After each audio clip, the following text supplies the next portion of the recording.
সাজিদ, আমি তোমাকে একজন প্রগতিশীল, উদারমন, সম্পূর্ণ মুক্তমনা ভাবতাম। পড়াশোনা করে তুমি কথিত ধর্মীয় গোড়ামি আর অন্ধবিশ্বাস থেকে বেরিয়ে এসেছিলে, কিন্তু তুমি যে আবার সেই অন্ধবিশ্বাসের জগতে ফিরে যাবে সেটা কল্পনাও করিনি আমি। আজ বিকেলে বাসায় এসো, তোমার সাথে আলাপ আছে।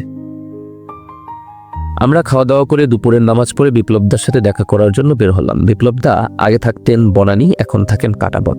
জ্যাম ট্যাম কাটিয়ে আমরা যখন বিপ্লবদার বাসায় পৌঁছি তখন আসরের ওয়াক্ত হয়ে গেছে। বিপ্লবদার সাথে হ্যান্ডশেক করে আমরা বসলাম না। সাজিদ বলল, দাদা আলাপ একটু পরে হবে, আসরের নামাজটা পড়ে আসি আগে। বিপ্লবদা না করলেন না।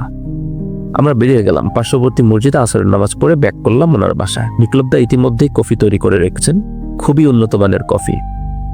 কফির গন্ধটা পুরো ঘরময় ছড়িয়ে পড়ল মুহূর্তেই। সাজিদ কফি হাতে নিতে নিতে আমাকে উদ্দেশ্য করে বলল, জানিস বিপ্লবদার এই কফি বিশ্ববিখ্যাত, ভূমধ্যসাগরীয় অঞ্চলের কফি। এইটা কানাডা ছাড়া আর কোথাও পাওয়া যায় না। বিপ্লবদা কানাডা থেকে অর্ডার করে আনেন।